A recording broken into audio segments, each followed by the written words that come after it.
혈당 스파이크는 정말 위험할까요? 아니면 단순한 유행일까요? 제 생각을 먼저 말씀드리면 정상인은 밥을 먹으면 혈당이 쭉 올라가고 정상인이라면 인슐린이 나와 혈당이 쭉 내려갑니다. 쭉 올라가는 걸 스파이크라 하는 사람도 있고 쭉 내려가는 게 스파이크라 하는 사람도 있습니다. 저는 방금 제 의견을 분명히 말씀드렸습니다. 아는 만큼 행동하고 행동하면 바뀝니다. 이제 대한민국에서 모르는 사람이 없을 정도로 유명해진 단어 혈당 스파이크. 오늘은 그 혈당 스파이크라는 게 진짜 위험한 건지 아닌지 이런 것보다 더 재밌는 이야기를 해보려고 합니다. 여러분은 혈당 스파이크라는 단어를 어디서 들으셨나요? 친구, 애인, 유튜브, 뉴스? 분명 만들어낸 사람이 있긴 할 겁니다. 혈당 스파이크는 의학 용어가 아니거든요. 근데 그 사람을 알고 나면 혈당 스파이크에 대한 여러분의 생각이 바뀔 수도 더 확고해질 수도 있을 겁니다. 혈당 스파이크의 근본 바로 보시죠. 아는 만큼 행동하고 일단은 1970년대까지 올라가야 됩니다. 오늘의 주인공 혈당 스파이크 중에 이 혈당 이야기가 되게 재밌거든요. 1970년대 당뇨병 환자는 혈당 관리를 해줘야 됩니다. 그 중에서도 식후 혈당이 굉장히 중요합니다. 라는 얘기가 나오기 시작합니다.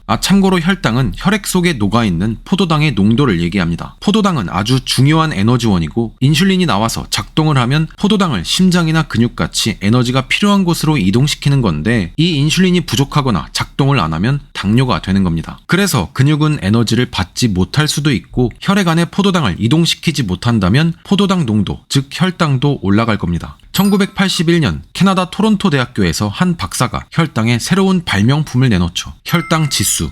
GI 지수라는 이름이 더 익숙하실 겁니다. 음식물별로 혈당을 빠르게 올리는지 느리게 올리는지를 수치화한 거죠. 흰 빵은 70, 사과는 33. 흰 빵이 사과보다 혈당을 빠르게 올린다는 의미입니다. 혈당을 빨리 올리는 음식은 그냥 안 좋다라는 거죠. 아닌데 똑같은 고구마라도 사람에 따라 다른데? 네, 진정하세요. 이따가 다시 나옵니다. 1990년대 식후 혈당이 또다시 출현합니다. 이번엔 일본이었죠. 식후 혈당이 높으면 심혈관 질환으로 인한 사망 위험이 유의미하게 증가한다 라는 결과를 냅니다. 안 좋아 보이긴 하는데 중요한 건 이 안에 글루코스 스파이크, 정확히 말하면 포도당 스파이크이긴 한데 어쨌든 스파이크라는 단어가 나옵니다. 하지만 이 연구 덕분에 혈당 스파이크가 유명해진 건 아니었죠. 그럼 도대체 누가 퍼뜨린 걸까요? 2000년대 중반 혈당은 이번엔 프랑스에서 출현합니다. 혈당 급등락이 문제다. 빨리 오르는 것도 문제고 빨리 내려가는 것도 엄청 나쁘다 라고 하는 겁니다. 혈당 급등락이 산화 스트레스를 강하게 유발한다고 했죠. 심지어 항상 혈당이 높은 사람보다도 확 올라갔다 팍 내려가는 사람이 더 위험하다 라고 말합니다.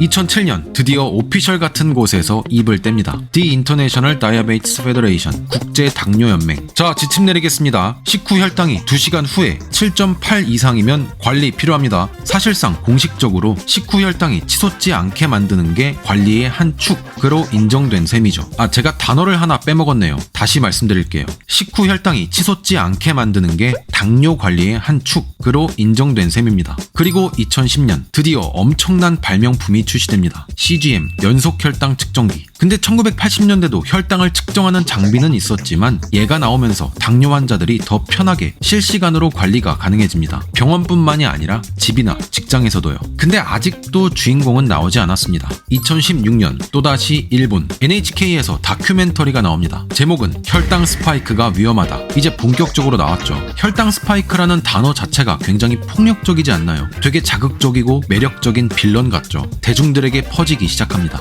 이게 오늘의 주인공이었냐고요? 아니요. 혈당 스파이크를 퍼뜨린 주인공은 TV 다큐멘터리도 연구진도 국가나 기관도 아닌 단 한 명의 여성이었죠. 제시 인차우스페. 영국에서 수학을 전공하고 미국에서 생화학 전공으로 대학원을 마칩니다. 석사 때 참여한 연구는 식이와 암의 상관관계, 먹는 것에 관심이 있었던 게 아닐까요? 제시는 석사를 마치고 2015년 실리콘밸리의 어느 스타트업에 합류합니다. 여기서 연구자가 아닌 프로덕트 매니저, 제품 관리자로 경력을 시작합니다. 중요한 건 그 스타트업이 건강 데이터를 다룬다는 것이었죠. 이 회사는 유전체약 및 생명공학 기업입니다. 제시는 여기서 통역사 같은 역할을 맡았죠. 전문가들이 연구한 유전자 분석을 소비자들에게 쉽게 풀어서 설명해주는 역할이었습니다. 요거 잘 기억해두세요. 제시는 이 쉽고 풀어서 설명해주는 역할, 이걸 참 좋아했던 것 같습니다. 사건은 제시가 5년차가 됐을 때 벌어집니다. 그 스타트업 회사의 어느 프로젝트, 이번엔 혈당을 측정해서 유전자와 혈당이 어떤 연관성이 있는지 데이터를 뽑아볼게요. 하필 제시도 이 프로젝트에 참여했고 그렇게 아주 우연히 제시는 CGM 연속 혈당 측정기를 착용해봅니다. 밥을 먹고 혈당이 쭉 올라가고 제시의 머리가 번뜩였죠. 이거다.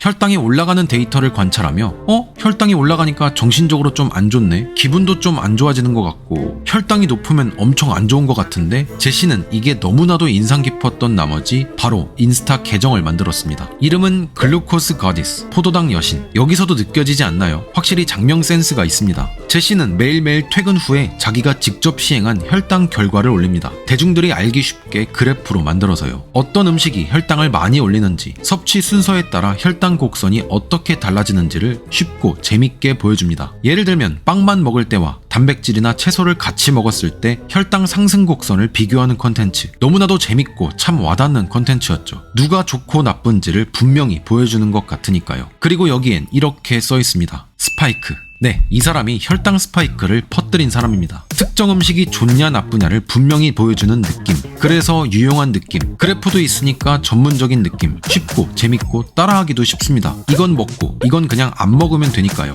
6개월 동안 10,000명의 팔로워를 모읍니다. 그때 제시는 또다시 느낌이 왔죠. 아, 이거 된다. 2019년 퇴사하고 본격적으로 인스타에 전념하기로 합니다. 자신의 표본으로 혈당 관련 컨텐츠를 공유했고 인스타는 터집니다. 지금은 무려 500만 명이 넘었죠.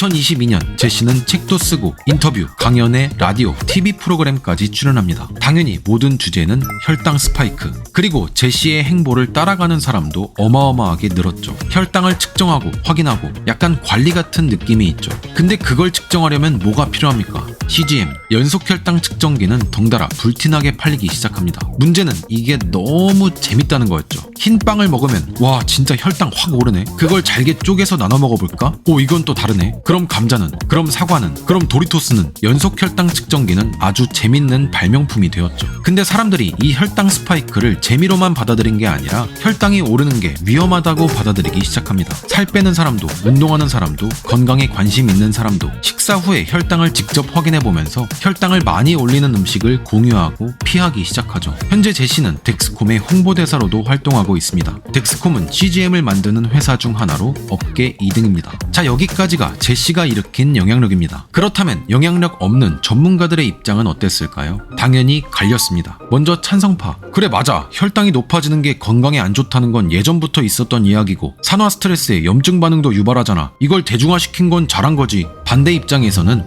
아니 밥 먹으면 당연히 혈당 올라가고 인슐린 나와서 혈당 낮추면 그게 정상인 사람인 거지. 뭘 그거 가지고 당뇨도 아닌 사람들이 측정하면서 이건 먹고 이건 안 먹고 그렇게까지 할 필요가 있나? 반대 입장에 또 다른 의견도 있었습니다. 저는 개인적으로 이게 되게 흥미로웠는데요. 근거가 애매하다는 겁니다. 혈당 스파이크가 건강에 나쁘다라는 말은 분명히 당뇨 환자들에겐 해당되지만 정상인이나 일반인에게 해당되냐 하면 애매하다는 거죠. 지금까지 말씀드린 혈당 관련 연구들, 프랑스에서나 일본에서나 GI 지수 전부 대상은 당뇨 환자였습니다. 오히려 일반인이 혈당 숫자에 집착하다 보면 영양 불균형이나 식이장애가 올 수도 있다고 얘기합니다. 혈당을 천천히 올리는 음식들을 보면 뭐 이런 것들입니다. 우리의 몸은 탄수화물, 단백질, 지방도 필요하지만 비타민, 나트륨, 칼륨 등등 미량 영양소들도 필요합니다. 이거 무시하면 안 돼요. 나트륨 아예 안 먹으면 굉장히 위험합니다. 어쨌든 찬성이냐 반대냐 의견을 종합해보면 혈당이 급격히 상승하고 내려가는 건 나쁠 수 있지만 당뇨 환자가 아닌데 너무 집착하면 오히려 필요한 영양소 결핍이 올 수 있다 라고 볼 수도 있겠죠.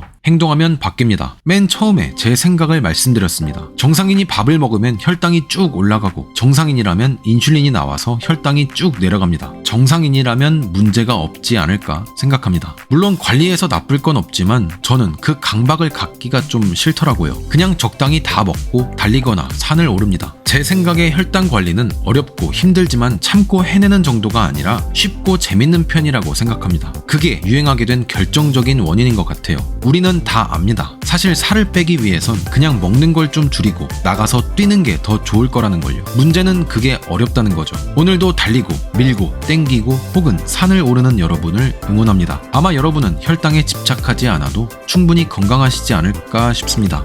그럼 맛있는 거 드십시오.